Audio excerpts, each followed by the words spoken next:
Itigil niyo ang palakpakan. Ang babaeng yan ay isang impostora.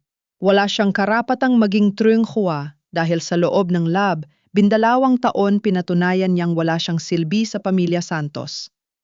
Althea, baog ka, at ang isang baog ay walang puwang sa aming hinaharap. Ang boses ni Madam Imelda ay parang matalim na kutsilyong humiwa sa mainit na palakpakan sa loob ng engrandeng auditorium ng Santos Medical Center. Si Althea na nakatayo sa gitna ng entablado habang hawak ang kanyang plak ng pagkilala bilang bagong trungkoma ng pediatrics ay tila nanigas. Ang ngiti sa kanyang mga labi ay dahan-dahang naglaho pinalitan ng matinding kalituhan at hiya. Sa harap ng daan-daang doktor, nurse at mga piling panauhin, ang kanyang biyenan ay mabilis na umakyat sa entablado at marahas na inagaw ang mikropono. Hindi pa nakakasagot si Althea nang ihagis ni Madam Imelda ang isang makapal na asul na folder sa kanyang paanan. Nagkalat ang mga papel sa sahig, mga medical record na pilit na itinatago ni Althea hindi para sa sarili niya, kundi para sa danggal ng kanyang asawa. Tingnan ninyo, basahin ninyo, sigaw muli ni Madam Imelda. Ang kanyang mga mata ay nanlilisik sa galit. 12 taon kaming naghintay ng apo, pero ang babaeng ito mas pinili ang karera kaysa sa pamilya. At ngayon, tatanggap siya ng promosyon. Ang ospital na ito ay itinayo sa dugo at pawis ng mga Santos, at hindi namin hahayaang pamunuan ito ng isang babaeng hindi man lang kayang magbigay ng tagapagmana. Nanginginig ang mga kamay ni Althea habang pilit na pinupulot ang mga papel. Ramdam niya ang mga bulungan ng mga tao sa paligid. Ang hiya ay parang apoy na sumusunog sa kanyang balat. Hinanap ng kanyang mga mata ang isang tao, ang tanging taong inaasahan niya magtatanggol sa kanya. Si Marco. Naroon si Marco, nakatayo sa unang hanay ng mga upuan, suot ang kanyang malinis na uniforme bilang isang captain ng pulisya. Ngunit sa halip na umakyat sa entablado para alalayan ang kanyang asawa, nanatili siyang nakatayo roon. Malamig ang tingin at tila walang pakialam. Mas masakit pa sa mga salita ng kanyang biyen ang pananahimik ni Marco. Ngunit ang mas nakakalunod na katotohanan ay ang babaeng nasa tabi nito, si Sofia. Ang pinsang buo ni Marco na kinupkop at pinag-aral ni Althea sa loob ng maraming taon. Hawak ni Sofia ang braso ni Marco at sa gitna ng kaguluhan isang maliit ngunit mapang-uyam ng ngiti ang sumilay sa mga labi nito. Dahan-dahang ibinaba ni Sofia ang kanyang kamay sa kanyang tiyan, isang kilos na tila isang deklarasyon ng giyera. Althea, patawad. Sa wakas ay nagsalita si Marco, ngunit ang kanyang boses ay walang bakas ng pagsisisi. Hindi ko na kayang magtago sa kasinungalingan. Buntis si Sofia. Magkakaroon na ako ng anak. Ng tunay na Santos. At ayon sa nanay, kailangan na nating tapusin ang lahat ng ito. Parang gumuho ang mundo ni Althea. 12 taon ng pagsasakripisyo. 12 taon ng pagtatrabaho ng doble sa ospital para mabayaran ang mga utang ng pamilya Santos at suportahan ang karera ni Marco sa kapulisan. Siya ang nagpundar ng karamihan sa mga makabagong kagamitan sa ospital na ito gamit ang mana mula sa kanyang mga magulang. At ngayon, sa isang iglap, tinatrato siya bilang isang basahan na itatapon na lang dahil lamang sa isang biological na kakulangan na hindi naman niya kasalanan. Marco, anong ibig mong sabihin? Pautal-utal na tanong ni Althea habang ang luha ay nagsisimulang pumatak sa kanyang mga pisngi. Sofia, pinagkatiwalaan kita. Itinuring kitang kapatid. Lumapit si Sofia, ang kanyang boses ay malambing ngunit puno ng lason. Ate Althea, utang na loob ko sa iyo ang lahat, pero hindi ko mapipigilan ng puso ko at ang bata sa sinapupunan ko. Kailangan ng anak ko ng ama at kailangan ng pamilya Santos ng tagapagmana. Huwag ka nang mapumilip. Pirmahan mo na lang ang mga papeles ng annulment na ibibigay namin. Hindi makapaniwala si Althea sinaririnig. Ngunit hindi pa doon nagtatapos ang bamungot. Humakbang pasulong si Madam Imelda at may iniabot na isa pang dokumento. At tungkol sa mga shares mo sa ospital na ito, huwag mong kakalimutan ang pinirmahan mong special power of attorney nung nakaraang buwan. Lahat ng desisyon tungkol sa ari-arian mo ay nasa kamay na ni Marco. At bilang asawa, nagpasya na siya na ilipat ang lahat ng iyon sa pangalan ng magiging anak nila ni Sofia. Doon lamang natauhan si Althea. Ang matatamis na salita ni Marco noong nakaraang buwan tungkol sa pamumuhunan para sa ating kinabukasan ay isa palang matalinong patibong. Ginamit nila ang kanyang pagmamahal at tiwala para nakawin ang huling alaala ng kanyang mga magulang, ang Santos Medical Center na dati ay Santos Rivera Clinic. Binalak niyo ito. Bulong ni Althea, ang kanyang boses ay unti-unting lumalakas mula sa pait at galit. Plano niyo ito simula pa lang. Marco, alam mo ang totoo tungkol sa medical records ko? Alam mo, hindi ako ang may problema. Isang mabilis na sulyap ng takot ang dumaan sa mga mata ni Marco, ngunit agad itong pinalitan ng lamig. Tama na, Althea.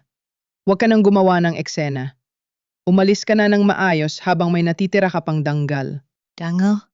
Tumawa ng mapait si Althea, isang tawang puno ng sakit. Inayos niya ang kanyang tayo, pinunasan ang mga luha, at tiningnan ang 3 taong nasa harap niya. Kayo ang kumuha ng dangal ko sa harap ng lahat ng taong ito. Pero tandaan ninyo, ang ospital na ito ay nakatayo sa katotohanan at serbisyo. Ang bawat sentimong ninakaw ninyo sa akin ay may katapat na pananagutan. Bumaba si Althea sa entablado. Ang bawat hakbang niya ay tila paglalakad sa ibabaw ng mga bubog. Ang mga kasamahan niya sa trabaho na dati ay humahanga sa kanya, ngayon ay nakatingin sa kanya ng may awa o kaya ay pagkadiri. Pagdating niya sa pintuan ng auditorium, sinubukan niyang ilabas ang kanyang access card para pumunta sa kanyang opisina at kunin ang kanyang mga gamit. Ngunit ang card ay hindi gumana. Ang pulang ilaw ay kumislap hudyat na tinanggalan na siya ng access. Sa sandaling iyon, lumapit ang isang security guard. Ang mukha ay puno ng pagkailang. Doktora Santos, patawad po, pero may utos po si Madam Imelda at Captain Marco. Bawal na po kayong pumasok sa alinmang pasilidad ng ospital. Ang mga gamit niyo po ay ipapadala na lang sa labas ng gate. Napahawak si Althea sa pader. Wala na siyang bahay na uuwin dahil ang mansyon ng mga Santos ay sa kanila. Wala na siyang trabaho, at ang lahat ng kanyang pera ay kontrolado na ng lalaking katatraydor lang sa kanya. Kinuha ni Althea ang kanyang cellphone para tumawag ng tulong, ngunit isang mensahe ang bumungad sa kanya mula sa kanyang bangko. Your account access has been temporarily suspended due to a request from the primary authorized signatory. Si Marco. Pinuto niya ang lahat. Habang naglalakad si Althea palabas ng ospital sa ilalim ng tirik na araw, bit-bit ang kanyang dignidad na tanging bagay na hindi nila mananakaw. Isang itim na sasakyan ang huminto sa kanyang tapat. Bumaba ang bintana at tumambad ang isang lalaking may seryosang mukha, suot ang uniforme ng isang mataas na opisyal ng pulis. Doktora Althea Santos? Tanong ng lalaki. Sino kayo? Mahinang tanong ni Althea. I'm Lieutenant Colonel Gabriel Rivera mula sa Internal Affairs. Matagal na kitang gustong makausap tungkol sa mga transaksyon ng asawa mo at ni Don Vicente Santos. Mukhang pareho tayo ng hinahanap, Doktora. At sa tingin ko, hindi lang ikaw ang biktima rito. Tumingin si Althea sa likod sa malaking karatula ng Santos Medical Center.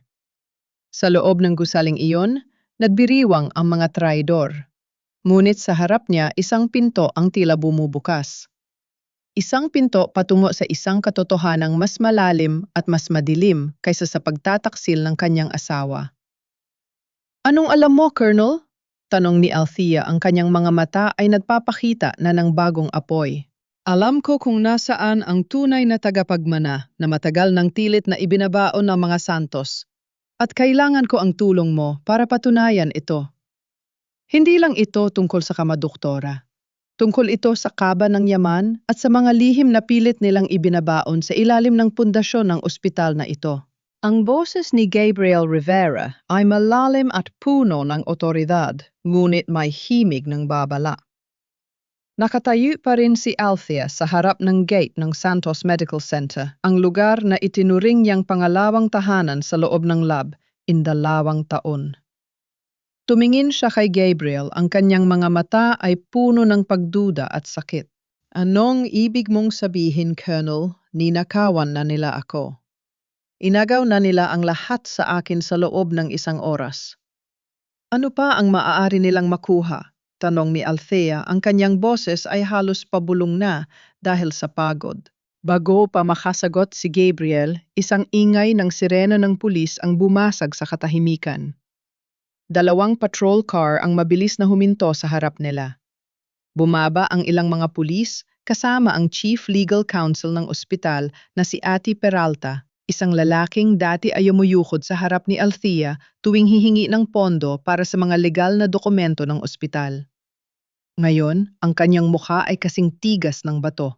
Doktora Althea Santos, mayroon kaming warrant para sa iyong pag-aresto, saad ni Ati Peralta habang ipinapakita ang isang dokumento. Nanlaki ang mga mata ni Althea. Ano? Pag-aresto? Para sa anong krimen? Qualified theft at estafa, sagot ng abogado. Lumabas sa biglaang audit ng Board of Directors na may nawawalang 50 milyong piso mula sa Puso para sa Bata Foundation. Ang lahat ng mga transaksyon ay may lagda mo, doktora. Ginamit mo ang pondo ng kawanggawa para sa sarili mong mga bank account sa ibang bansa. Kasalanan iyan, wala akong kinuha, kahit 1 piso. Ang perang yon ay para sa operasyon ng mga batang may sakit sa puso, sigaw ni Althea. Ang kanyang puso ay tila sasabog sa dibdib. Ito ang pinakamasakit na dagok ang pagbintangan siya sa isang bagay na kailanman ay hindi niya magagawa. Ang mga bata ang kanyang buhay. Ang kanyang bangal bilang doktor ang tangi natitira sa kanya at nayon ay dinudumihan na rin nila ito. Doktora, sumama ka na lang ng maayos, sabi ng isang pulis na dating tauhan ni Marco. Huwag mo nang ipahiya ang sarili mo rito sa kalsada. Tumingin si Althea kay Gabriel, tila humihingi ng saklolo. Nguwit na natiling kalmado si Gabriel. Ati Peralta, alam nating lahat na ang audit na yan ay minadali. Bilang kinatawan ng Internal Affairs, binabantayan namin ang kasong ito. Doktora, huwag kang mag-alala. May mga kaibigan ka pa rin sa batas.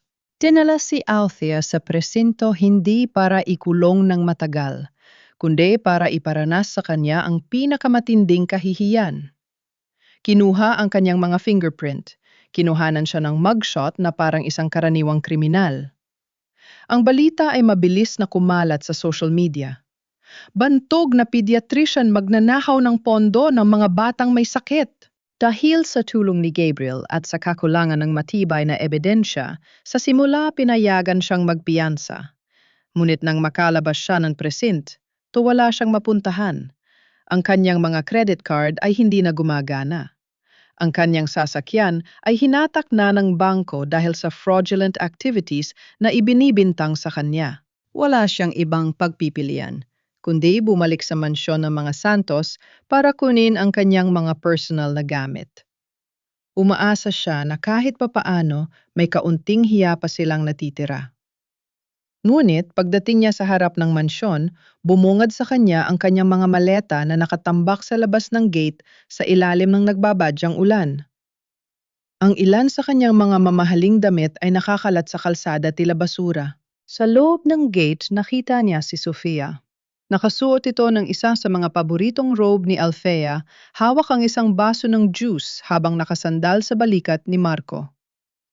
Ate Althea, nandito ka na pala? Sabi ni Sofia sa isang mapanuring boses. Sabi ni Tita Imelda, bawal ka nang pumasok sa loob. Baka daw may manakaw ka pa. Alam mo naman, mainit ang pangalan mo ngayon sa balita. Marco, hahayan mo ba silang gawin ito sa akin? Sigaw ni Althea. Ang kanyang tinig ay puno ng desperasyon. 12 taon, Marco, 12 taon nating binuo ang buhay na ito. Paano mo nagagawang manood lang habang sinisira nila ako? Dahan-dahang lumapit si Marco sa gate, ngunit hindi niya ito binuksan. Tumingin siya kay Althea ng may halong puot at pagkabagot. 12 taon, Althea. 12 taon mo akong kinontrol. 12 taon akong naging asawa ng magaling na Doktora Santos. Pagod na akong maging anino mo. Pagod na akong magpanggap na masaya ako sa isang babaeng hindi man lang ako mabigyan ng pamilya. Alam mong hindi iyon ang totoo, Marco. Alam mo kung sino sa atin ang may problema, bulyaw ni Althea. Tumahimik ka, sigaw ni Marco, ang kanyang mukha ay namula sa galit. Wala nang maniniwala sa'yo. Ikaw ang baog at ikaw ang magnanakaw. Yan ang alam ng mundo at yan ang mananatiling katotohanan. May inilabas si Marco na isang envelope mula sa kanyang bulsa at isining ito sa rehas ng gate. Pirmahan mo na ang mga papers ng annulment. Huwag mo nang pahabain ang laro, Althea. Wala ka ng pera, wala ka ng trabaho at wala ka ng kakampi. Kung pipirma ka ngayon, sasabihan ko si Tito Vicente na bawiin ang ilang demanda laban sa iyo. Pero kung lalaban ka pa, sisiguraduhin kong sa kulungan ka mabubulok. Kinuha ni Althea ang envelope. Ang kanyang mga kamay ay nanginginig hindi dahil sa takot, kundi dahil sa matinding puot na ngayon ay nag-aapoy sa kanyang puso. Tiningnan niya ang pirma ni Marco sa huling pahina, isang pirma na dati ay simbolo ng kanilang sumpaan. Ngunit ngayon ay naging hatol ng kamatayan ng kanilang relasyon. Hindi kita minahal, Althea, dagdag pa ni Marco. Ang boses niya ay kasing lamig ng yelo. Utos lang ito ni Tito Vicente noong una. Kailangan namin ng koneksyon ng pamilya mo para mapalago ang ospital. Na yung nasa amin na ang lahat, hindi na namin kailangan ng isang pabigat na tulad mo. Umalis ka na bago ko patawagin ng mga guards para kaladkarin ka palabas ng subdivision na ito? Isang malakas na kulog ang gumitla sa paligid at ang ulan ay nagsimulang bumuhos ng malakas. Nabasa ang mga damit ni Althea. Nabasa ang mga papel na hawak niya. Tumalikod na si Marco at Sofia, pumasok sa loob ng mainit at marangi yang mansyon. Iniwan si Althea sa gitna ng dilim at unos. Naiwan si Althea na nakaluhod sa basang kalsada, yakap ang kanyang sarili. Ang lahat ng kanyang pinaghirapan, ang kanyang danggal, ang kanyang pag-ibig, lahat ay tila inanod na ng baha. Ngunit sa gitna ng kanyang pag-iyak, naramdaman niya ang isang anino sa kanyang likuran. Isang payong ang humarang sa ulan na pumapatak sa kanya. Sabi ko sa iyo, Doktora, wala silang ititira sa iyo, sabi ni Gabriel Rivera. Pero may isang bagay silang nakalimutan. Ang mga taong nawala ng lahat, ang pinakamapanganib na kalaban, dahil wala na silang takot na lumaban. Inangat ni Althea ang kanyang ulo. Ang kanyang mga mata na dati ay puno ng luha ay naging matalas. Saan tayo pupunta, Colonel? Sa isang lugar kung saan hindi ka nila mahahanap. Sa ngayon, doon natin sisimulan ang pagbuo ng mga piraso ng katotohanang matagal na nilang pilit na itinatago. Handa ka na bang makuha ang husti? Siya hindi lang para sa sarili mo, kundi para sa bata na ninakawan nila ng kinabukasan? Tumayo si Althea, iniwan ang kanyang mga maleta sa kalsada. Hindi na niya kailangan ang mga lumang gamit na yon. Ang tanging kailangan niya ay ang kanyang talino, ang kanyang galit at ang katotohanang hawak niya. Handa na ako, sagot ni Althea. Sisiguraduhin kong bawat patak ng luha ko ngayon ay babayaran nila ng higit pa sa yaman nila. Habang papalayo ang sasakyan ni Gabriel sa subdivision, isang misteryosong tawag ang natanggap ni Gabriel sa kanyang radyo. Colonel, nakita na namin ang bata, pero mukhang may iba pang nakasunod sa kanya. Ano ang gagawin namin? Tumingin si Gabriel kay Althea pagkatapos ay sumagot sa radyo. Huwag ninyong hahayaang mawala siya sa paningin ninyo. Ang batang yan ang mitsan na magpapasabog sa imperyo ng mga Santos.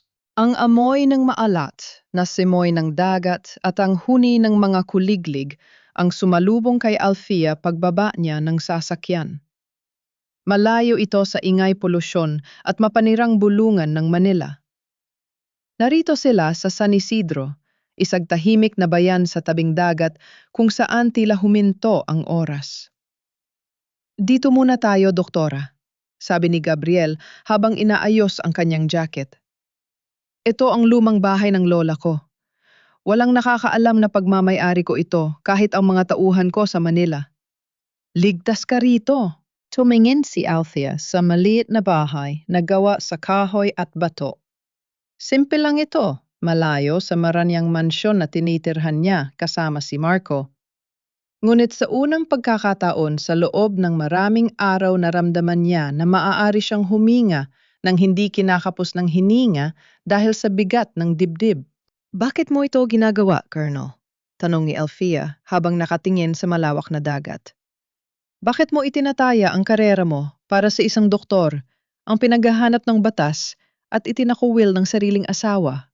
Tumingin, si Gabriel sa malayo ang kanyang mukha ay nabalot ng lungkot. Dahil ang pamilya Santos ay may utang sa akin, doktora. Isang utang na dugo.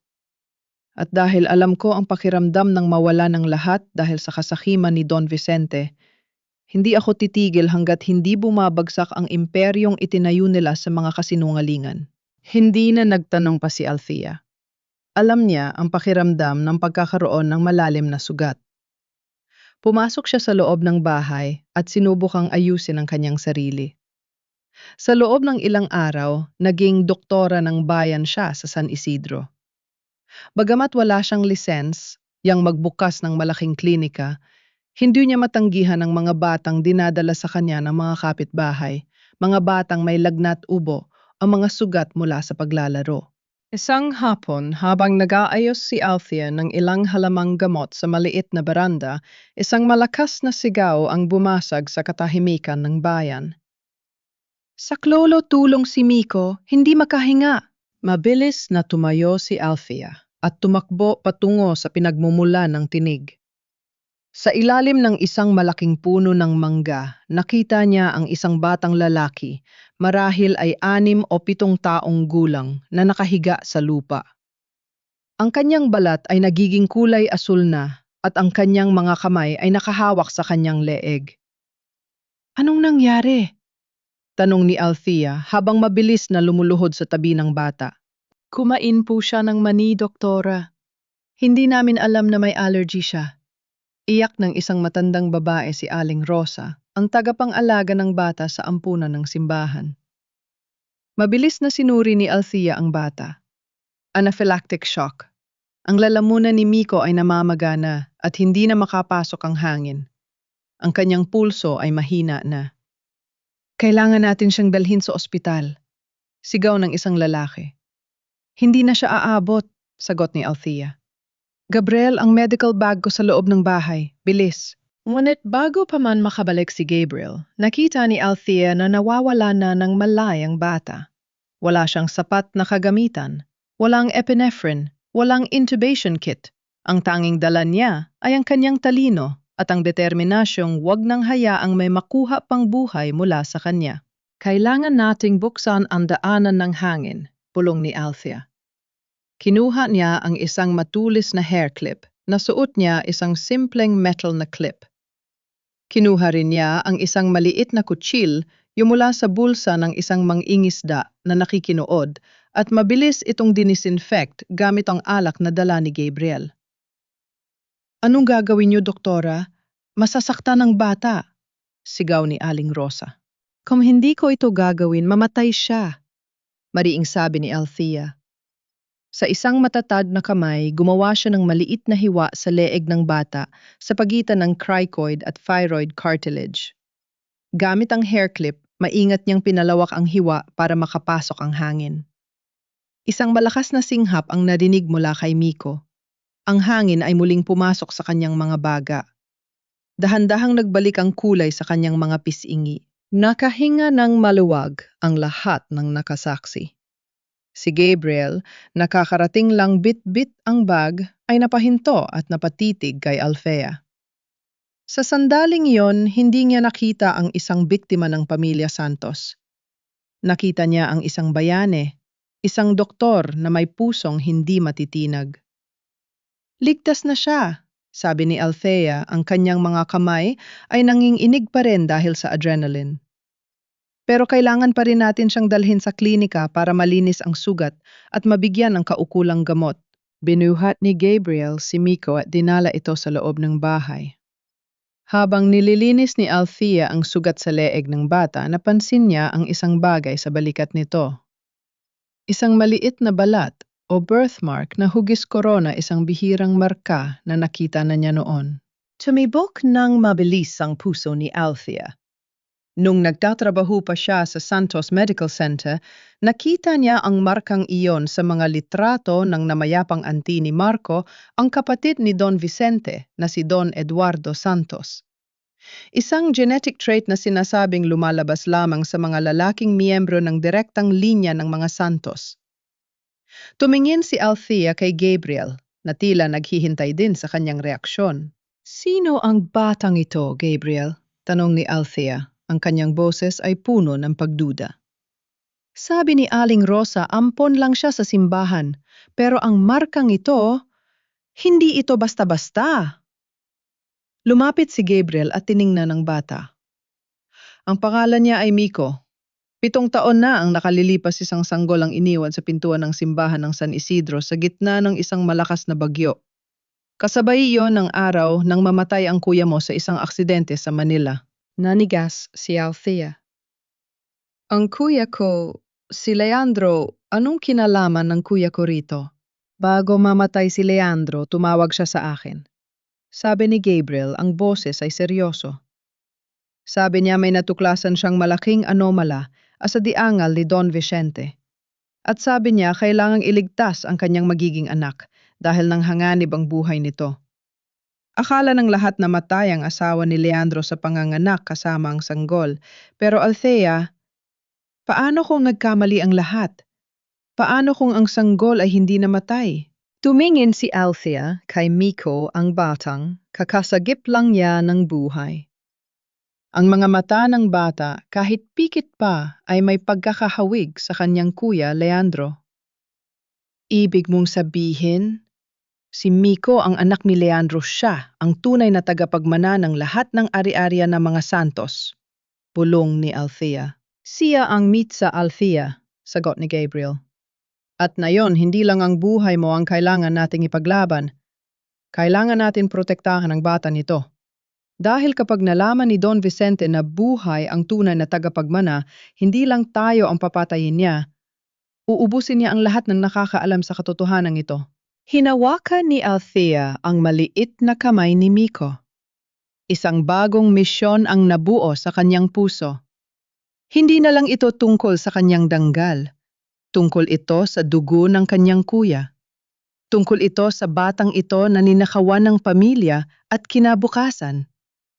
Ngunit sa labas ng bahay sa dilim ng gabi, isang pares ng mga mata ang nakamasid. Isang lalaki na may hawak na cellphone ang mabilis na nagdial ng isang numero. "Boss, nahanap ko na sila. Kasama ni Rivera ang doktora. At mukhang nahanap na rin nila ang bata." Sa kabilang linya, narinig ang malamig na boses ni Don Vicente. "Huwag ninyong hayaang makalabas sila ng San Isidro ng buhay. Tapusin ninyo ang dapat tapusin."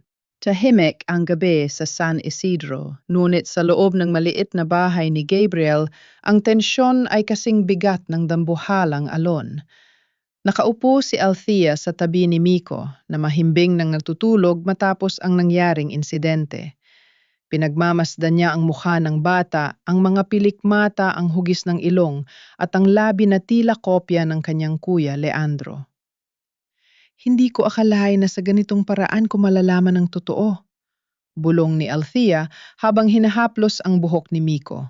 Lumapit si Gabriel, bit-bit ang kanyang laptop at ilang mga folder na kanina pa niya sinusuri. "Hindi sapat ang hinala, Althea. Sa mundo ng mga Santos, ang katotohanan ay kailangan may kalakip na ebidensya. Kung si Miko nga ang anak ni Leandro, kailangan natin ng DNA test na hindi nila kayang manipulahin."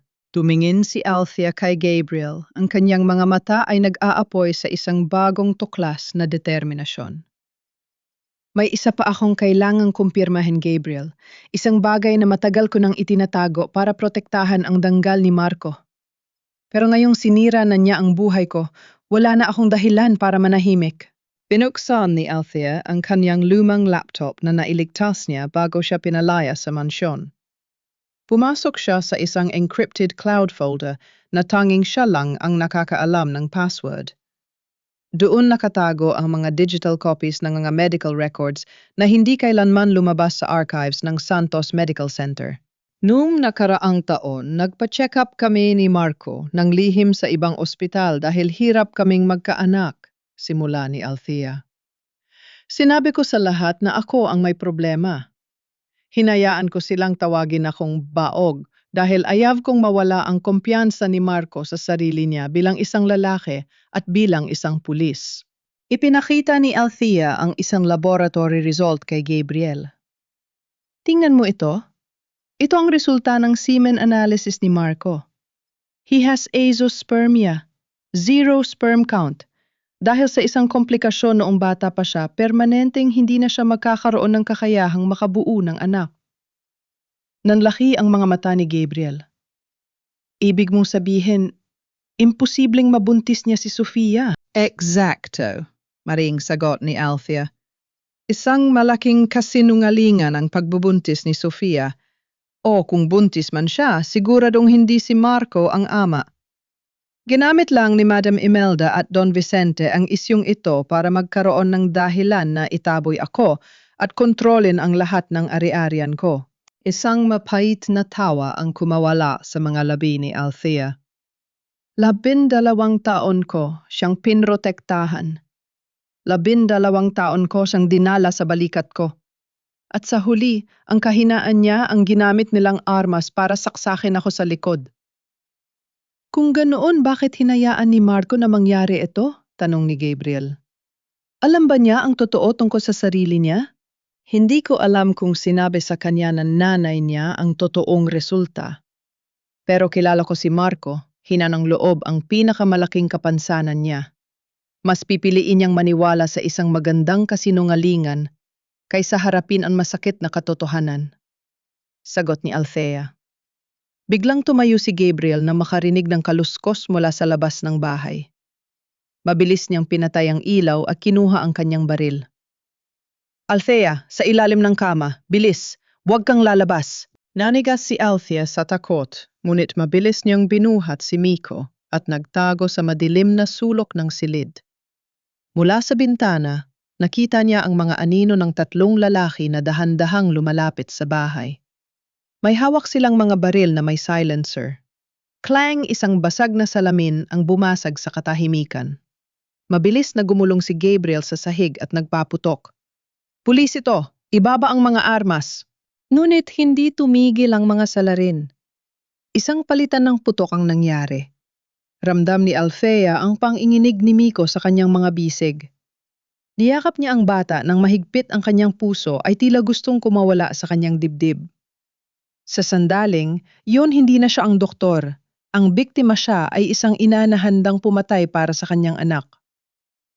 Gabriel? Sigaw ni Althea nang makita niyang natamaan si Gabriel sa balikat. Ayos lang ako, takbo sa likod. Althea, may motorsiklo dun, susi ay nasa ilalim ng upuan, umalis na kayo. Sigaw ni Gabriel habang patuloy na nagpapaulan ng bala para bigyan sila ng pagkakataong makatakas. Bitbit si Miko, tumakbo si Althea patungo sa likod ng bahay. Nararamdaman niya ang init ng mga balang dumadaan malapit sa kanya. Narating niya ang motorsiklo, mabilis na nakuha ang susi at pinaandar ito. Isinakay niya si Miko sa harap niya at mabilis na humarurot palayo sa madilim na kalsada ng San Isidro. Habang nagmamaneho sa gitna ng kadiliman, naririnig pa rin ni Althea ang mga putok ng baril mula sa malayo. Hindi niya alam kung nakaligtas ba si Gabriel. Ang tanging alam niya ay kailangan niyang mabuhay. Kailangan nilang mabuhay ni Miko. Tumigil siya sandali sa isang liblib na bahagi ng kalsada, malayo na sa bahay ni Gabriel. Tumingin siya sa kanyang laptop na dala-dala niya sa bag. Ang ebidensya ng pagkabaog ni Marco ay naroon pa rin. Hindi lang ito tungkol sa pera, Miko. Bulong ni Althea habang hinahaplos ang mukha ng bata na ngayon ay gising na at umiiyak. Tungkol ito sa kung gaano sila kadesperado na itago ang katotohanan. Kung hindi si Marco ang ama ng bata ni Sofia, sino ang lalaking katuwang nila sa panlulokong ito? Isang pangalan ang pumasok sa isip ni Althea. Isang taong laging nasa anino ni Don Vicente. Isang taong may kakayahang manipulahin ang lahat para sa kapangyarihan. Sofia, sino ba talaga ang dinadala mo? Tanong ni Althea sa hangin. Dahil kapag napatunayan ko ang totoo, hindi lang ang kasal namin ni Marco ang mawawasak. Guguho ang buong kaharian na pilit ninyong ninakaw sa amin. Sa sandaling, yun nagliwanag ang cellphone ni Althea. Isang hindi kilalang numero ang nag-text. Doktora, alam ko ang sikreto ni Sofia. Magkita tayo sa lumang pantalan ng San Isidro sa madaling araw. Mag-isa ka lang kung gusto mong malaman kung sino ang tunay na ama ng batang papalit sa iyo. Tumingin si Althea sa orasan. 3:00 na ng madaling araw. Ang gabi ay malayo pa bago matapos at ang bawat hakbang niya ay tila patungo sa isang bitag na mas malalim pa sa inaakala niya. Ang madaling araw sa San Isidro ay nababalot ng makapal na hamog tila isang puting kumot na nagtatago sa mga lihim ng gabi. Pagod at puyat hindi alam ni Althea kung saan kukuha ng lakas, ngunit ang bawat tingin niya kay Miko ay nagsisilbing gasolina sa kanyang nag-aapoy na determinasyon. Bago pumunta sa lumang pantalan dina, lamuna ni Althea si Miko kay Aling Rosa. Aling Rosa, pakiusap itago ninyo muna si Miko. Huwag ninyong bubuksan ang pinto kahit kanino, maliban sa akin o kay Gabriel. Pakiusap niya habang nanginginig ang boses. Mag-iingat ka, doktora. Ramdam ko ang panganib sa paligid, babala ng matanda. Iniwan ni Althea ang bata at mabilis na naglakad patungo sa lumang pantalan. Ang bawat kaluskos ng tuyong dahon ay nagpapatalon sa kanyang puso. Hawak niya ang isang maliit na scalpel sa loob ng kanyang bulsa, ang tanging sandata na alam niyang gamitin ng buong husay. Pagdating sa pantalan, tanging ang tunog ng mga alon na humahampas sa mga bulok na post ng kahoy ang maririnig. Isang anino ang nakatayo sa dulo ng pier, nakasuot ng itim na jacket at takip ang muka. Nandito na ako! Sigaw ni Althea, ang kanyang boses ay nanginginig sa lamig at kaba. Sino ka? Anong alam mo tungkol kay Sofia? Dahan-dahang humarap ang anino, pagbaba ng takip sa muka ng laki ang mga mata ni Althea. Nurse Gina! Si Gina ay ang head nurse sa fertility clinic ng Santos Medical Center, ang taong pinagkatiwalaan ni Althea noon sa kanyang mga pagsusuri. Doktora, patawad. Umiiyak na sabi ni Gina. Pinilit nila ako. Tinakot ni Don Vicente ang pamilya ko kung hindi ko susundin ang gusto nila. Anong ginawa niyo, Gina? Sabihin mo ang totoo, sigaw ni Althea habang lumalapit sa nurse. Ang bata sa sinapupunan ni Sofia, hindi yon kay Marco. Pero hindi rin yon basta-bastang bata, pag-amin ni Gina habang nanginginig. Gumamit sila ng in vitro fertilization. Ginamit nila ang frozen sperm sample ni Don Eduardo Santos, ang namayapang kapatid ni Don Vicente. Gusto ni Don Vicente na ang susunod na tagapagmana ay magmula sa purong dugo ng mga Santos at dahil baog si Marco, ginamit nila ang binhi ng sarili niyang kapatid para mabuntis si Sofia. Napahawak si Althea sa kanyang dibdib. Isang matinding pandidiri ang bumalot sa kanyang buong pagkatao. Napakasama nila. Pati ang patay ay hindi nila pinatahimik para lang sa kapangyarihan. Kaya ba kailangan nilang patayin si Miko? Dahil si Miko ang natural at legal na anak ni Leandro, na anak din ni Don Eduardo. Opo, doktora. Si Miko ang direktang hadlang, dagdag ni Gina. At may ebidensya ako. Ninakaw ko ang laboratory logs bago nila sunugin. Narito ang lahat ang mga pirma ni Don Vicente at ang manipulasyong ginawa nila sa records mo para palabasing ikaw ang may problema. Inabot ni Gina ang isang maliit na flash drive kay Althea. Kunin mo ito, doktora. Yan ang susi para mapabagsak sila. Ngunit bago pa man mahawakan ni Althea ang flash drive, isang pulang tuldok ng laser ang lumitaw sa noo ni Gina. Gina, dapa! Sigaw ni Althea. isang mahinang tunog ng baril na may silencer ang bumasag sa katahimikan.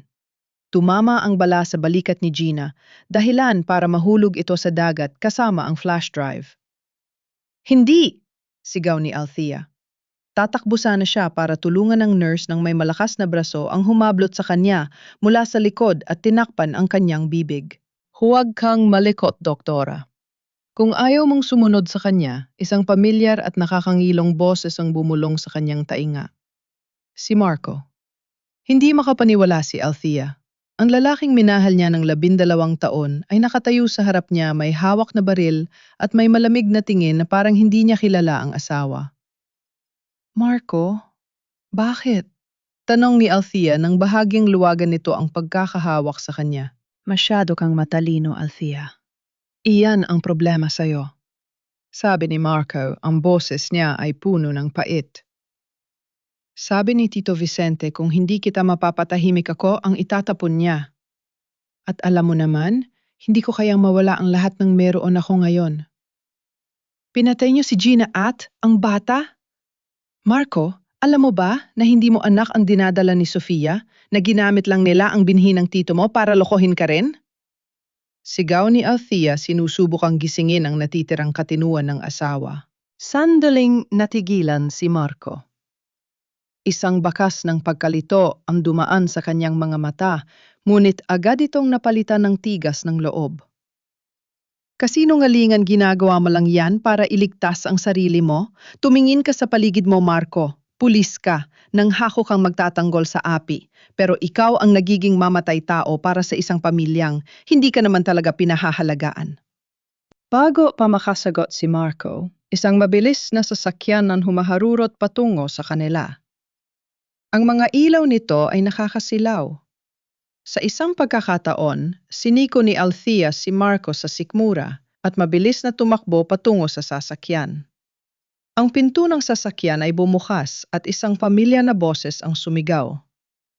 Althea, sakay! Si Gabriel. Duguan ang kanyang baro at putla ang mukha, ngunit buhay. Mabilis na sumakay si Althea at humarurot sila palayo habang nagpapaulan ng bala ang mga tauhan ni Marco sa kanilang likuran. Gabriel, akala ko hindi matapos ni Althea ang kanyang sasabihin dahil sa sobrang emosyon. Matigas ang bungo ko, doktora, pilit na ngiti ni Gabriel habang pilit na kinokontrol ang manibela. Pero may masamang balita ako. Nilusob nila ang bahay ni Aling Rosa. Nakuha nila si Miko. Parang tumigil ang mundo ni Althea. Ano, hindi ito maaari. Tinala nila siya pabalik ng Manila, sabi ni Gabriel. Ang kanyang boses ay puno ng galit. Gagamitin nila ang bata para pilitin kang lumabas at ibigay ang lahat ng ebidensyang hawak mo. Althea, nasa panganib ang buhay ng bata. Kapag nakuha nila ang gusto nila, hindi na nila hahayaang mabuhay si Miko. Napasandal si Althea sa upuan ng sasakyan. Ang flash drive na hawak ni Gina ay nawala na sa dagat. Wala siyang armas, wala siyang pera, at ngayon ang batang itinuturing niyang huling koneksyon sa kanyang kuya ay nasa kamay na ng mga halimaw. Anong gagawin natin, Gabriel? Tanong ni Althea. Ang kanyang mga mata ay naniningkit sa galit. Wala na tayong ebidensya. Meron pa, Althea, sagot ni Gabriel habang binibilisan ang takbo ng sasakyan patungong Manila. Ang ebidensya ay hindi lamang nasa papel o flash drive. Ang ebidensya ay nasa dugo ni Miko. At habang buhay pa ang bata, may pag-asa tayong ilantad ang lahat. Tumingin si Althea sa bintana habang papalayo sila sa San Isidro.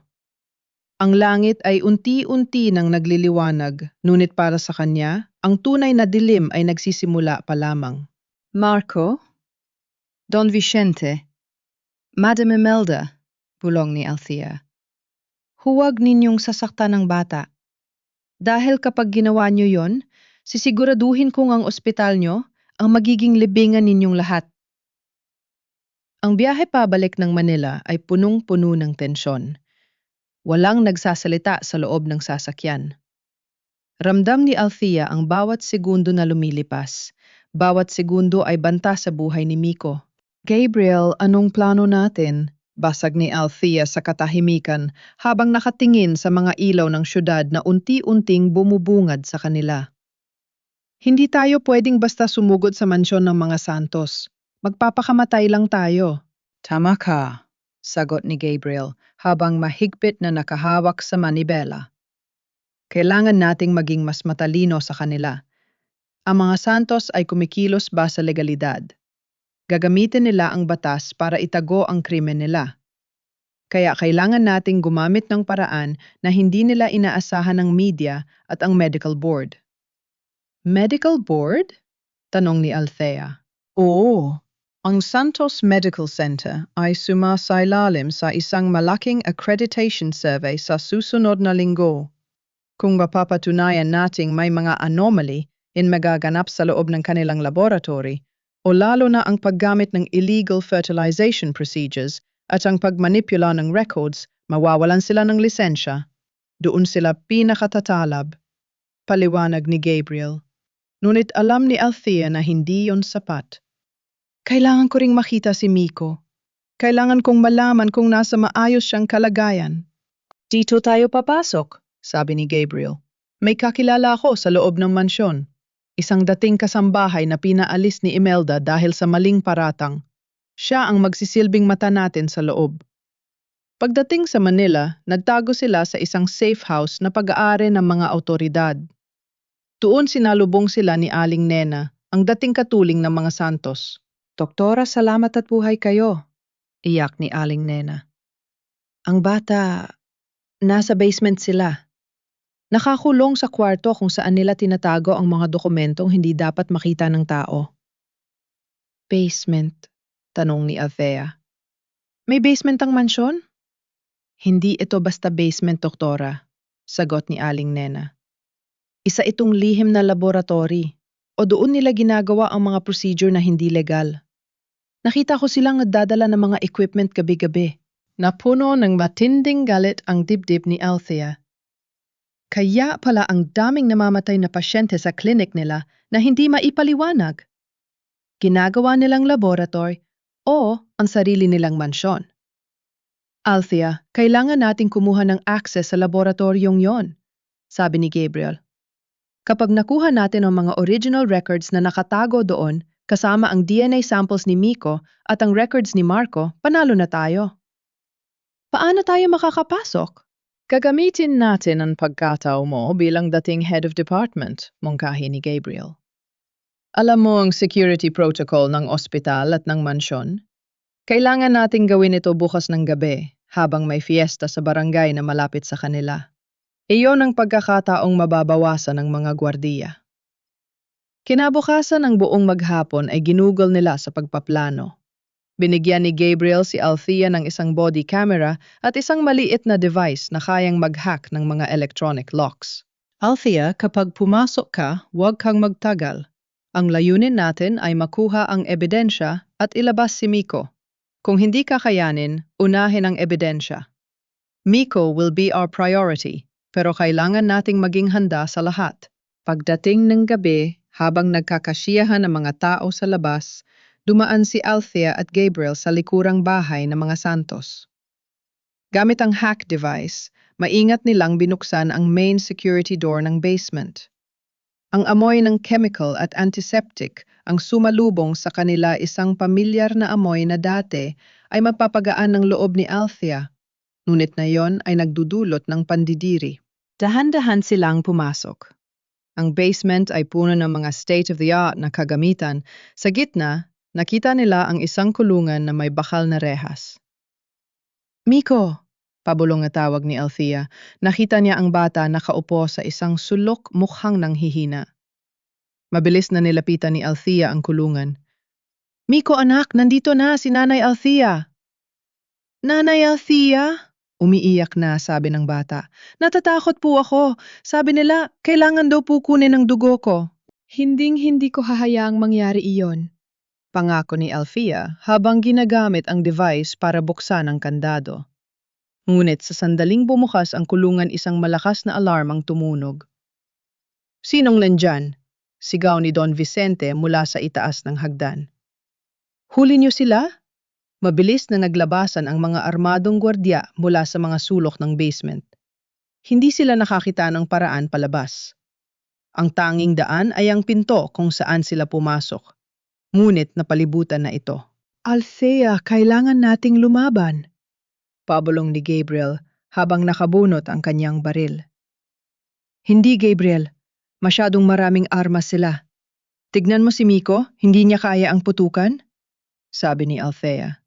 Tumingin si Don Vicente sa kanila, ang kanyang mukha ay puno ng demonyong ngiti.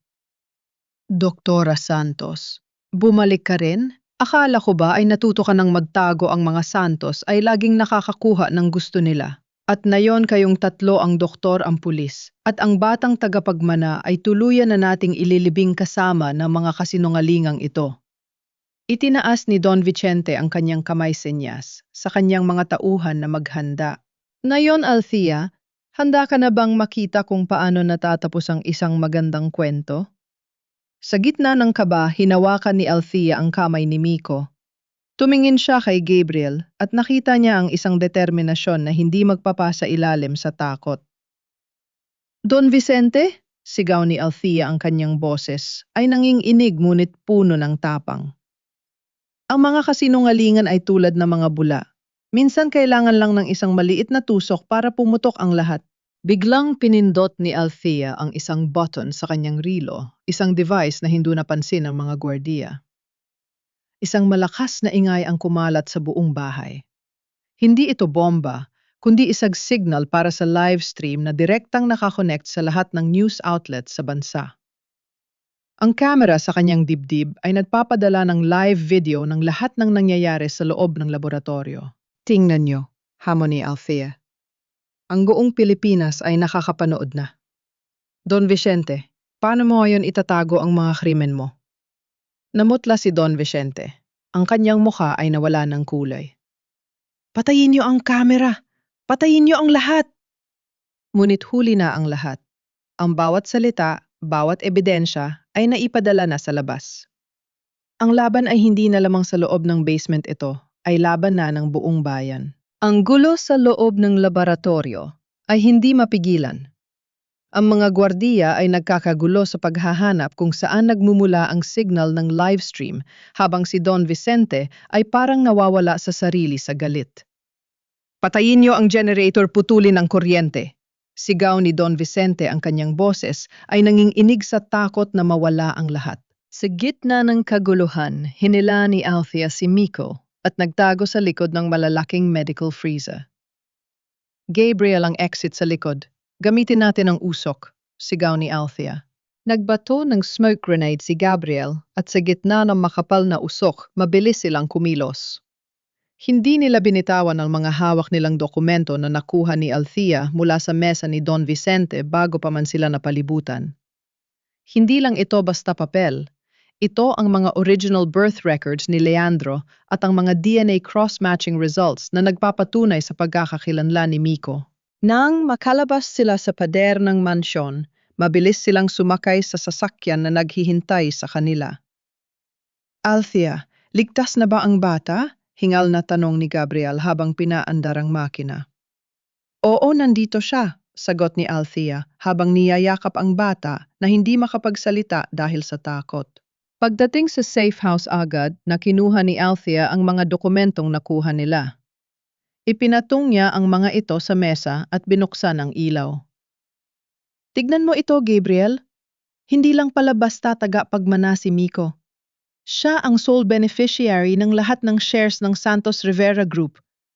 Nakasaad dito na ang lahat ng ari-arian ay mapupunta sa direktang anak ni Leandro sa oras na siya ay umabot ng edad na legal o kung sakaling mamatay si Leandro. Walang karapatan si Don Vicente na hawakan ang kahit isang sentimo. Kaya pala nila gustong mawala si Miko, sagot ni Gabriel habang tinitingnan ang mga papeles. Ninakawan nila ang sarili nilang kadugo. Biglang nagsalita si Miko, ang kanyang boses ay mahina. Nanay Althea, may binigay po sa akin si Papa bago siya mawala. Isang maliit na pendant. Kinuha ni Miko ang isang maliit na silver pendant sa loob ng kanyang damit. Nang buksan ito ni Althea, may maliit na microchip sa loob. Ang huling ebidensya, bulong ni Althea. Isinalpak niya ang chip sa laptop. Bumungad sa screen ang isang video message mula kay Leandro, ang namayapang kuya ni Althea. Sa video, makikita si Leandro na sugatan humihingal at tila nagtatago sa isang madilim na lugar. Althea, kung mapapanood mo ito, ibig sabihin wala na ako. Ang mga Santos, ang mismong pamilya natin, sila ang pumatay sa akin. Huwag ka magtitiwala kay Don Vicente. Lahat ng nakikita mo gawa sa dugo ng mga inosente. Miko, ang anak ko, ang buhay ko. Althea, ikaw lang ang makakapagligtas sa kanya. Ipakita mo sa mundo ang katotohanan. Tumulo ang luha ni Althea. Ang kuya niya na itinuring niyang bayani ay biktima rin pala ng kasakiman ng kanilang sariling dugo. Hindi lang pala kasinungalingan ang ginawa nila Gabriel. Murder ang ginawa nila. Sabi ni Althea, ang kanyang boses ay puno ng lupit. Hindi sapat na mawalan sila ng lisensya. Kailangan silang makulong habang buhay. Kinabukasan ang video message ni Leandro at ang mga dokumentong nakuha nila ay naging headline sa lahat ng pahayagan at news programs. Ang mga tao sa barangay, ang mga empleyado ng ospital at maging ang mga autoridad ay hindi na makapaghintay ng hustisya. Sa loob ng mansyon ng mga Santos, si Don Vicente ay kinakausap ang kanyang mga abogado nang biglang pumasok ang mga tauhan ng NBI, National Bureau of Investigation. Don Vicente Santos, ikaw ay inaresto sa salang murder, human trafficking at syndicated estafa, pahayag ng opisyal. Hindi niyo ako pwedeng hulihin, imbento lang ang lahat ng yan, sigaw ni Don Vicente, ngunit wala nang nakikinig. Ang kanyang mga tauhan na natatakot na madamay ay nagsimula ng magturo sa kanya. Si Sofia, nang makita ang mga pulis, ay mabilis na tumakbo palayo, ngunit hinarang siya ni Marco. Saan ka pupunta? Tanong ni Marco, na ngayon ay mukhang nawala sa sarili. Tayo ang bida sa kwentong ito, hindi ba? Bitawan mo ako. Ang lalaking ito ay wala namang silbi. Ang tunay na ama ng dinadala ko ay hindi ikaw at hindi rin si Don Eduardo siya. Ay bunga lang ng isang business arrangement para makuha ko ang pera, sigaw ni Sofia. Natigilan si Marco. Ang lahat ng kanyang sakripisyo, ang lahat ng kanyang pagtatrader kay Althea ay nauwi sa wala. Sa isang iglap, nawala ang lahat sa kanya, ang asawa, ang posisyon, ang dignidad, at ngayon ang babaeng akala niyang magbibigay sa kanya ng anak. Habang kinakaladkad si Don Vicente palabas ng mansyon, huminto siya at tumingin kay Althea na nakatayo sa labas, hawak ang kamay ni Miko. Ang kanilang mga mata ay nagtagpo. Hindi pa tapos ang lahat, Althea, sigaw ni Don Vicente. Tapos na, Don Vicente, sagot ni Althea ng mahinahon. Ang hustisya ay mabagal, pero laging nakakarating sa dapat nitong puntahan. Sa sandaling iyon, naramdaman ni Althea ang isang gaan na matagal na niyang hinahanap. Ang bigat ng 12 taon ng pagsasakripisyo ay tila naglaho. Si Miko na dati ay isang batang palaboy, ay nakatayo ngayon nang matuwid ang kanyang kinabukasan ay muling nabawi. Ngunit alam ni Althea na ito ay simula pa lamang ng mahabang proseso ng paghilom. Marami pa silang dapat ayusin. Maraming buhay ang dapat ibalik sa dati. At sa tabi niya, nandyan si Gabriel, ang lalaking naging sandigan niya sa gitna ng unos. Ano na ang susunod, doktora? Tanong ni Gabriel. Tumingin, si Althea sa ospital na ngayon ay binabakura na ng mga autoridad. Ibabalik natin ang ospital sa mga taong nangangailangan nito. Itatayo natin ang pangalan ng mga Santos, hindi sa kasakiman, kundi sa pagmamahal. Ang pagkaka-aresto kay Don Vicente Santos ay parang isang lindol na yumanig sa buong industriya ng medisina sa bansa. Ang Santos Medical Center ay pansamantalang isinara habang isinasagawa ang mas malalim na pagsisiyasat. Ngunit sa loob ng mansyon ng mga Santos, nagpapatuloy ang tensyon. Si Marco ay nakaupo sa sala nakatitig sa kawalan. Ang mga papeles ng annulment na ibinigay niya kay Althea ilang araw ang nakakaraan ay nakapatong pa rin sa mesa. Ngayon, ang mga papel na yon ay tila isang sumpa, isang simbolo ng kanyang maling desisyon. Marco, kailangan nating umalis dito, ani Madam Imelda na ngayon ay balisa na rin. Nawala na ang lahat ng suporta ni Tito Vicente. Kung hindi tayo kikilos pati tayo ay madadamay sa kaso niya. Wala na tayong matatakbuhan, inay. Sagot ni Marco, ang kanyang boses ay basag. Napanood ko ang video ni Tito Leandro. Ang lahat ng ginawa natin, ang pagtrato natin kay Althea, napakawalang hiya natin. Huwag kang maging mahina, bulyaw ni Imelda. Ginawa natin ang lahat para sa pamilyang ito. Para sa pamilya o para sa sarili nating kasakiman?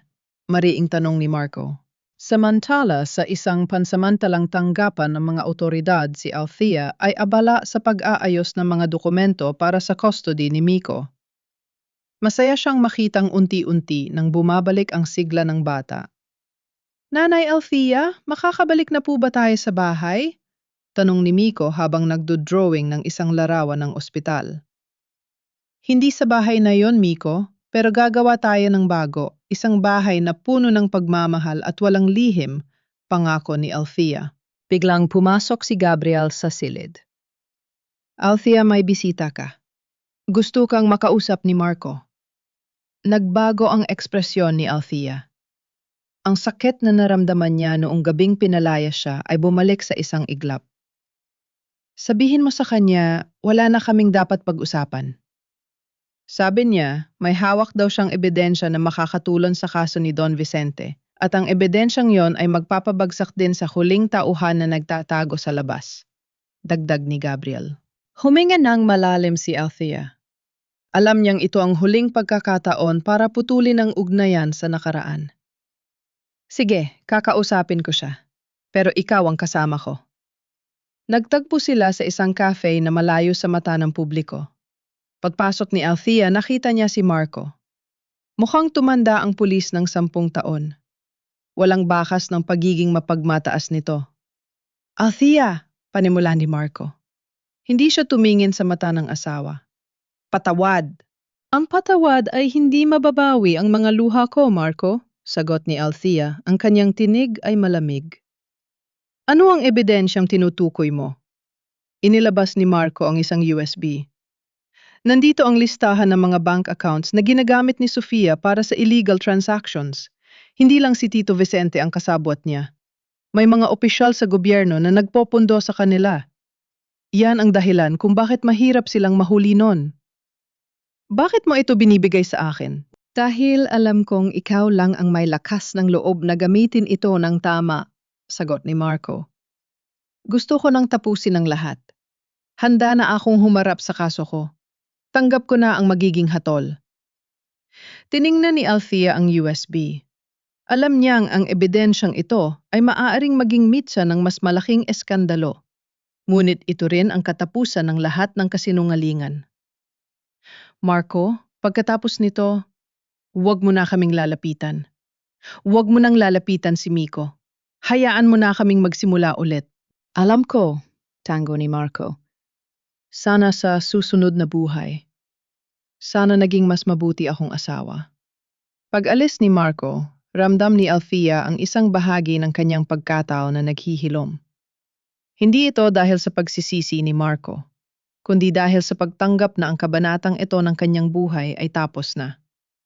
Ngunit hindi pa pala tapos ang gabi. Paglabas nila ng cafe, hinarang sila ng isang itim na van. Lumabas mula rito ang mga tauhan ni Sofia, ang mga natitirang loyalista sa grupo. Doktora, ibigay mo ang USB, sigaw ng isa sa mga lalaki. Nagkaroon ng mabilis na sagupaan. Si Gabriel ay agad na nakipaglaban habang pilit na inilalayo si Althea. Sa gitna ng kaguluhan, nakita ni Althea si Sofia na lumabas mula sa van, ang kanyang mukha ay puno ng pagkamuhi. Hindi mo ako matatalo, Althea, sigaw ni Sofia habang may hawak na kutsilyo. Susugulin sana niya si Althea nang biglang dumating ang mga pulis na tinawagan ni Marco bago pa sila magkita. Bitiwan mo ang kutsilyo, Sofia, sigaw ng mga opisyal. Sa isang iglap, napalibutan si Sofia. Wala na siyang lusot. Nakita ni Althea ang pagbagsak ng babaeng minsang itinuring niyang kapatid. Ang yaman ang kapangyarihan. Ang kasinungalingan, lahat ay bumagsak sa kanyang paanan. Pagkatapos ng lahat, nanatiling tahimik si Althea habang pinapanood si Sofia na ikinukulong. Wala siyang naramdamang saya kundi pagkapagod. Isang pagkapagod na nagbabadya ng isang bagong simula. Tapos na Althea, bulong ni Gabriel habang nakatayo sa tabi niya. Wala na silang kapangyarihan para saktan ka. Tapos na ang giyera, Gabriel, sagot ni Althea. Pero ngayon, kailangan ko ng simula ng paggaling. Lumipas ang ilang buwan at unti-unti nang bumabalik ang katahimikan sa buhay ni Althea. Ang Santos Medical Center ay binuksan muli sa ilalim ng bagong pamamahala at sa pagkakataong ito ang sentro ng serbisyo ay hindi na tubo o yaman kundi ang kalusugan ng mga mahihirap. Si Althea ang nanatiling pinuno, ngunit hindi na bilang isang diktador sa loob ng ospital. Siya ay naging isang tunay na ina sa lahat ng mga pasyente. Si Miko na dati ay isang batang takot sa anino ay nag-aaral na ngayon sa isang pribadong paaralan, masaya at malusog. Isang hapon, habang naglalakad si Althea sa hardin ng ospital, nakita niya si Gabriel na naghihintay sa isang bench. May hawak itong mga bulaklak hindi mamahalin, kundi mga simpleng puting rosas na paborito ni Althea. Doktora bati ni Gabriel na may kasamang matamis na ngiti. May oras ka ba para sa isang mabilis na kape? Napangngiti si Althea. Gabriel, ilang beses ko bang sasabihin sa'yo, wag mo na akong tawaging doktora paglabas ng ospital? Pasensya na, nasanay lang ako. Tawa ni Gabriel habang iginagaya si Althea sa malapit na cafe. Habang nagkakape tiningnan ni Althea ang mga balita sa diaryo, ang kaso ni Don Vicente Santos ay patuloy na dinidinig sa korte at ang mga ebidensyang ibinigay ni Marco ay naging susi upang mahatulan ang mga kasabwat na opisyal ng gobyerno. Si Marco naman ay sumasailalim sa proseso ng pagbabayad sa kanyang mga kasalanan sa loob ng bilangguan. Isang desisyong tinanggap niya nang may pagsisisi. Alam mo, Gabriel, panimula ni Althea habang nakatingin sa labas ng bintana. Minsan iniisip ko kung bakit kailangan dumaan sa ganito kadilim na landas bago ko nakita ang liwanag. Sabi nila, ang pinakamagandang bakal ay dumadaan sa pinakamainit na apoy. Sagot ni Gabriel habang hinahawakan ang kamay ni Althea. Ang sakit na naranasan mo, yan ang humubog sa'yo para maging mas matatag, mas mapagkalinga, at higit sa lahat para maging malaya. Salamat dahil nandyan ka nung mga panahong gusto ko nang sumuko, sabi ni Althea. Biglang tumunog ang cellphone ni Althea. Isang tawag mula sa ospital.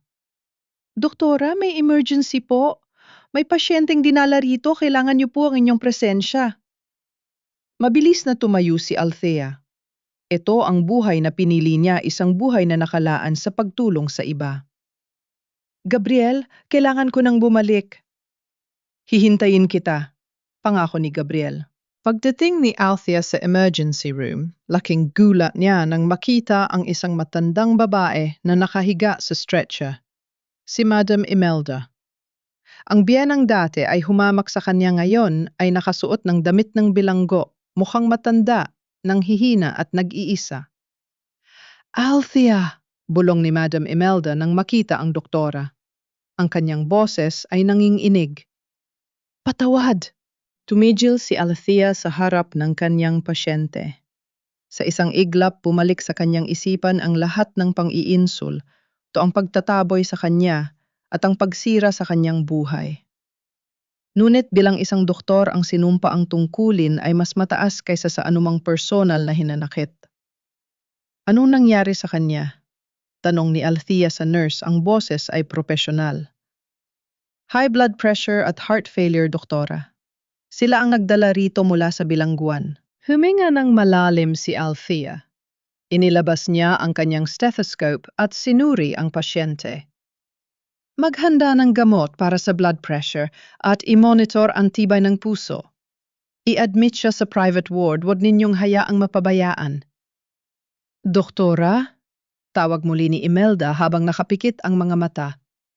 Bakit mo pa ako tinutulungan, di ba?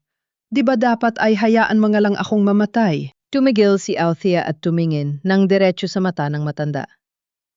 Hindi ako katulad ninyo, Imelda. Ang paghihiganti ay hindi nagbibigay ng kapayapaan. Ang pagtulong sa mga taong hindi man lang karapat-dapat ay ang tunay na test ng isang tao. Ginagawa ko ito dahil ako ay doktor. Ginagawa ko ito dahil ito ang tama. Umalis si Althea sa kwarto, iniwan ang matandang babae na tila gulat sa kanyang kabutihan. Paglabas niya, nakita niya si Gabriel na naghihintay. Ginawa mo yon? Tanong ni Gabriel. Oh, sagot ni Althea habang hinahawakan ang balikat ni Gabriel. At sa ginawa kong yon, pakiramdam ko ay tuluyan na akong nakalaya. Wala na akong utang na loob, wala na akong galit. Ang buhay ko ay sa akin na ulit. Sa labas ng ospital, ang sikat ng araw ay tumatama sa mga puno. Nakita ni Althea si Miko na naglalaro sa damuhan. Tumakbo ang bata patungo sa kanya at niyakap siya ng mahigpit. Nanay Althea, tingnan mo! Nakahanap ako ng clover! Masayang sabi ni Miko. Tumingin si Althea kay Miko kay Gabriel at sa paligid ng ospital na dati ay naging kulungan ng kasinungalingan, pero ngayon ay naging tahanan ng pag-asa. Oo, anak, bulong ni Althea habang yakap ang bata. Ang ganda ng umaga. Sa wakas ang mga Santos ay hindi na isang pamilya ng kasakiman, kundi isang pamilya na nagsisimulang bumuo ng sariling kwento. Isang kwentong hindi na isinusulat sa dugo at luha, kundi sa pag-ibig at kapatawaran. Bagamat nasa bilangguan na ang mga pangunahing arkitekto ng krimen, hindi pa lubusang natatapos ang lahat. Isang huling pagsubok ang humarang sa pamilya Santos, isang pagsubok na magtatakda kung tuluyan na bang mabubura ang madilim na nakaraan o kung muli itong magbabalik. Isang liham ang dumating sa opisina ni Althea. Mula ito sa abogado ni Don Vicente. May natitira pa palang isang secret trust fund na nakapangalan sa kanya bilang legal wife ni Marco. Ngunit may kondisyon kailangan niyang pirmahan ng isang waiver na naglilipat ng lahat ng medical patents ng ospital pabalik sa mga shell company ni Don Vicente. Kung hindi ang mga records na nag-uugnay sa mga inosenteng empleyado ng ospital sa mga anomala. Yang ginawa ng mga Santos ay ipapasa sa media para madamay silang lahat. Bakit nila ginagawa ito? Tanong ni Gabriel nang mabasa ang liham. Nasa loob na sila ng kulungan, pero kaya pa rin nilang mag-utos ng ganito? Dahil ito ang kanilang huling alas, sagot ni Althea, ang kanyang mga mata ay matalim. Gusto nilang sirain ang ospital bago sila tuluyang makulong habang buhay. Kung pipirmahan ko ang waiver, mababawi nila ang kontrol sa technology at kakayahan nilang muling gumawa ng krimen. Hindi tayo papayag, mariing sabi ni Gabriel. Kailangan nating harapin si Don Vicente sa huling pagkakataon. Sa loob ng visitation room ng maximum security prison, nagkaharap si Althea at ang dating makapangyarihang Don Vicente. Hindi na ito ang Don Vicente na nakilala niya dati. Ang kanyang tindig ay nanghihina, ngunit ang kanyang mga mata ay nananatiling puno ng pot. Pinirmahan mo na ba? Tanong ni Don Vicente, ang boses ay paos. Hindi, sagot ni Althea, at hindi ko kailanman pipirmahan yan. Kung gayon handa kang makitang mawasak ang buhay ng lahat ng mga doktor at nurse na pinoprotektahan mo ang bawat isa sa kanila, ay may mga pamilyang umaasa sa kanila. Isang pirma mo lang, Althea, at makakalaya sila sa kasong isasampa ko sa kanila. Tumayo si Althea, hindi natinag. Ang hustisya ay hindi isang laro na pwedeng idikta ng mga taong tulad mo. Alam mo kung ano ang pinakakinatatakutan mo, Don Vicente, hindi ang mawala ng pera. Ang pinakakinatatakutan mo ay ang makita na sa kabila ng lahat ng ginawa mo, hindi mo ako nagawang sirain. Inilabas ni Althea ang isang dokumento mula sa kanyang bag, hindi waiver, kundi isang affidavit mula sa mismong accountant ni Don Vicente na nakipag-cooperate na sa NBI. Ang listahang ito ang nagdedetalya ng bawat offshore account na ginagamit mo para sa iyong mga illegal activities. kasama ang pirma mo sa bawat authorization. Hindi lang basta kaso ng estafa ang kahaharapin mo ngayon, kundi racketeering at money laundering sa ilalim ng international law. Namutla si Don Vicente. Saan mo nakuha yan? Mula sa taong dati mong pinagkatiwalaan, pero dahil sa kabutihan at pagmamahal sa hustisya, ay hindi na kayang sikmurain ang kasamaan mo. Sagot ni Althea. Althea pakiusap. Boses ni Don Vicente ang kanyang pagmamalaki ay tuluyang gumuho. Huwag mong gawin ito. Pamilya tayo. Pamilya? Tanong ni Althea nang may mapait na ngiti. Ang pamilya ay nagtutulungan, hindi nagpapatayan. Ang pamilya ay nagmamahalan, hindi nagsasamantalahan. Ang santos na pamilya na alam ko ay namatay na noong araw na pinili mong itapon ang mga inosente para sa iyong ambisyon. Pagtalikod ni Althea, hindi na siya lumingon. Sa labas ng bilangguan, sinalubong siya ng liwanag ng araw. Doon nakita niya si Gabriel at si Miko na naghihintay. Tapos na, tanong ni Gabriel. Tapos na, sagot ni Althea habang humihinga ng malalim. Sa kalsada habang pauwi, sila nakita nila si Marco na inililipat sa ibang pasilidad. Nagtama ang kanilang mga paningin sa loob ng isang sandali. Walang galit, walang sakit. Isang pagtanggap lang na ang bawat isa sa kanila ay may pananagutan sa landas na pinili nila. Pagdating sa bahay, sinalubong sila ng katahimikan na punong-puno ng kapayapaan. Kinuha ni Althea ang larawan ng kanyang mga magulang at inilagay ito sa kanilang altar. Mapa, nagtagumpay na tayo. Ang pangalan ng mga santos ay malinis na ulit. At sisiguraduhin kong sa susunod na henerasyon ang pangalang ito ay simbolo na ng pag-asa. Hindi na kailangan ng malaking selebrasyon. Ang pagkakaroon ng maayos na buhay, ang pagpatuloy sa pagtulong sa mga bata at ang pagmamahal na nakapaligid sa kanila ay sapat na. Ang laban ni Althea Santos ay hindi lamang laban para sa sarili, kundi laban para sa lahat ng mga babaeng naniwalang ang kanilang halaga ay nakadepende lamang sa ibang tao. Ngayon, alang na ni Althea siya ay buo, siya ay malaya, at siya ay handa na para sa anumang bagong kabanata na darating sa kanyang buhay. 2 taon ang nakalipas. Ang hangin sa San Isidro ay nananatiling presko. Ngunit sa pagkakataong ito, hindi na ito amoy ng pagtakas. Ito na ang amoy ng tahanan.